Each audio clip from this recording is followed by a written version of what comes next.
Welcome. In this video I'm going to show you how you can determine Johnston-Berry-Mielke E using RStudio and R version 4.2, but it probably works for some of the earlier versions as well.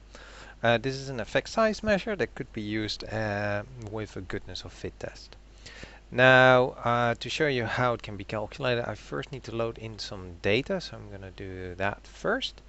So let's run that. And the data has 1,974 observations and 706 different variables. Looks a bit like this. It's from the General Social Survey, a little bit adjusted for example usage. And the field that I'm interested in is the marital status, which is MAR1. And just to have a quick look at the frequencies, we can use the table function for that. Control Enter. So for example, 972 people were married. Now, I also would like to have the expected proportions from each category. So what I'm going to do is I'm just going to divide 1 over the length of my frequency. So that's in this case 5. And repeat that 5 times. So each category was equally likely to be chosen.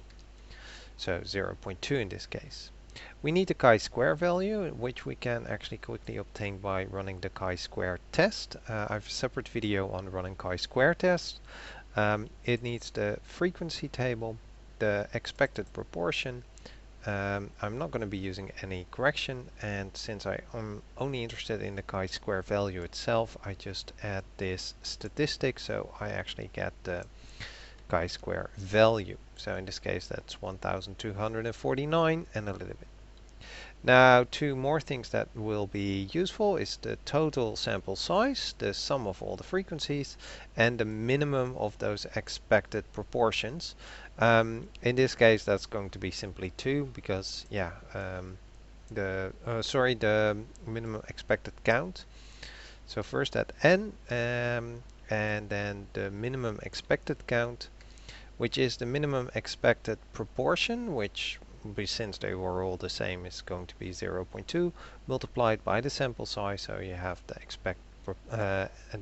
number of expected, and then the minimum of that, so in this case that's going to be 388.2.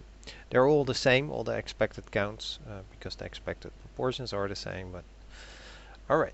The E is then the chi-square value multiplied by that minimum expected count.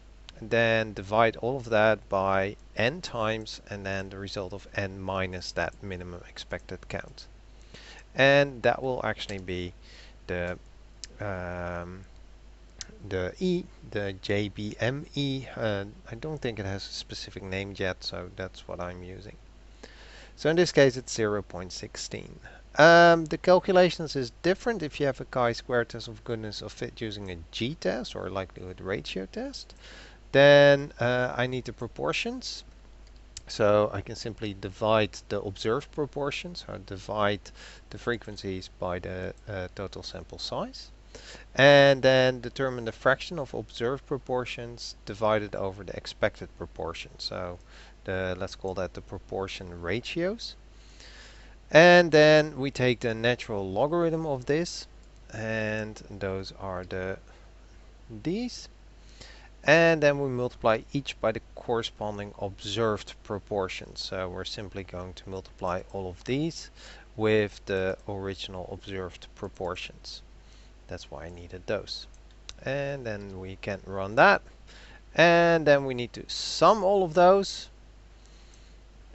So simply use a sum function.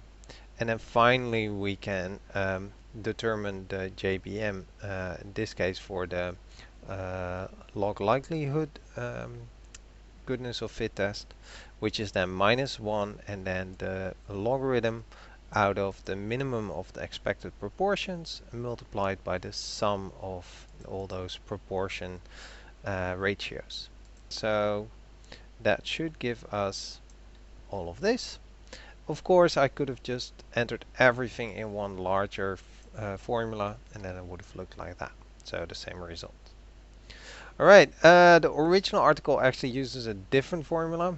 but it will give the same result. The original formula um, is slightly different, but in the end it actually gives the same result. As you can see, it's the 0.16, which is what we also have all the way up here. So no difference there. Alright, and that's how you can calculate this effect size measure. Hope it was helpful, and thank you for watching.